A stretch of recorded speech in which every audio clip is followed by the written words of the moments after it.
తాజాంశాన్ని చూస్తున్నాం. Moinabad farm house drugs కేసులో 8 మందికి స్టేషన్ బెయిల్ లభించింది. తాజా వివరాలు మా ప్రతినిధి పవన్ అడిగి తెలుసుకుందాం.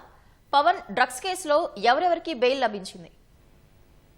ఈ కేసులో మొత్తం 11 మంది నిందితులుగా తెచ్చారు పోలీసులు. నిన్న రాత్రి ఈగల్ పోలీసుల బృందం అయితే మొయినాబాద్ లో ఉన్నటువంటి మాజీ ఎమ్మెల్యే పైలట్ రోహిత్ రెడ్డికి సంబంధించినటువంటి ఫామ్ హౌస్ లో సోదాలు చేసిన సమయంలో మొత్తం అక్కడ ఒక డ్రగ్స్ పార్టీ జరుగుతున్నట్టుగా గుర్తించింది. ఈ క్రమంలోనే ఆ పార్టీలో పాల్గొన్నటువంటి మొత్తం 11 మందిని అయితే నిందితులుగా చేర్చి కేసు నమోదు చేసింది. అయితే ఈ 11 మందిలో మొత్తం 8 మందికి station bail మంజూరైంది.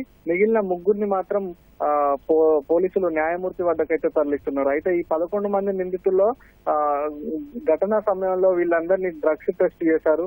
Drugs test rapid టెస్టులు చేస్తే వాళ్ళలో దాదాపుగా 5గురికి పాజిటివ్ వచ్చింది. ఆ 5గురికి పాజిటివ్ వచ్చిన వాళ్ళలో పైలట్ రోహిత్ రెడ్డి ఉన్నారు, అలాగే ఆయన సోదరుడు రితేష్ రెడ్డి ఉన్నారు, అలాగే ఢిల్లీకి చెందినటువంటి ఒక వ్యాపారవేత్త నమిత్ శర్మ ఉన్నారు, అలాగే మరొక బెంగళూరుకు చెందినటువంటి ఒక అడ్వకేట్ కౌశిక్ రవి ఉన్నారు, అలాగే మరొక వ్యాపారి అర్జున్ రెడ్డి ఉన్నారు. ఈ 5గురికి ఘటనా సమయంలోనే అప్పటికప్పుడు పాజిటివ్ వచ్చింది.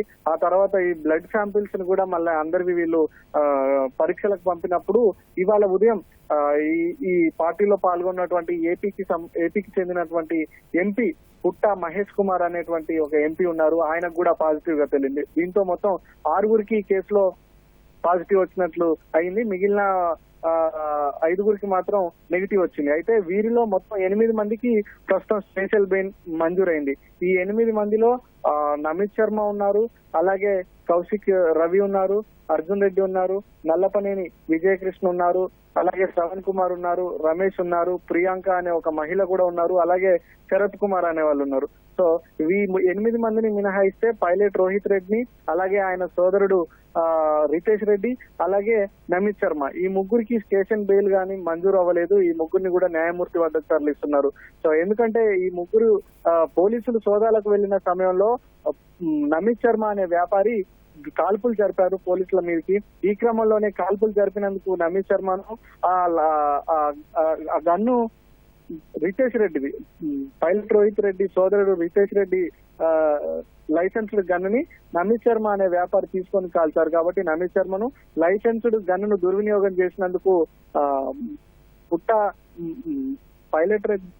పైలట్ రోహిత్ రెడ్డి సోదరుడు రితేష్ రెడ్డిని, అలాగే ఈ పార్టీని ఆర్గనైజ్ చేసినటువంటి రోహిత్ రెడ్డిని, ఈ రోహిత్ రెడ్డిని ఏమన్నా చేర్చారు కాబట్టి ఈ రోహిత్ రెడ్డిని, ఈ ముగ్గురికి కూడా బెయిల్ మంజూరు చేయకుండా ఈ ముగ్గురిని కూడా న్యాయమూర్తి వద్దకు తరలించారు. సో న్యాయమూర్తి తీసుకునే నిర్ణయం పైన వీళ్ళని నోటీసులు ఇచ్చి వదిలేస్తారా లేదా రిమాండ్ కు తరలిస్తారా అనేది అయితే ఆధారపడి ఉంటుంది. అయితే ఈ కేసులో వీళ్ళకు డ్రగ్స్ ఎక్కడి నుంచి వచ్చాయి ఏంటి అనేది పూర్తి వివరాలు కూడా తెలియాల్సి ఉంది. ఘటనా స్థలంలో అయితే నిందితుల వద్ద నుంచి ఒక 0.26 గ్రాముల కొకైన్ స్వాధీనం చేసుకున్నారు, ఒక రివాల్వర్ స్వాధీనం చేసుకున్నారు, అలాగే భారీగా మద్యంతో పాటు విదేశీ మద్యం బాటిళ్లను కూడా స్వాధీనం చేసుకున్నారు. సో మొత్తానికైతే ఈ కేసులో 8 మందికి స్టేషన్ బెయిల్ మంజూరైంది. ఈ ముగ్గురిని మాత్రం కేసులో కీలకంగా ఉన్నటువంటి ఈ ముగ్గురిని అయితే న్యాయమూర్తి వద్ద ప్రవేశపెట్టేందుకు అయితే తరలిస్తున్నారు పోలీసులు.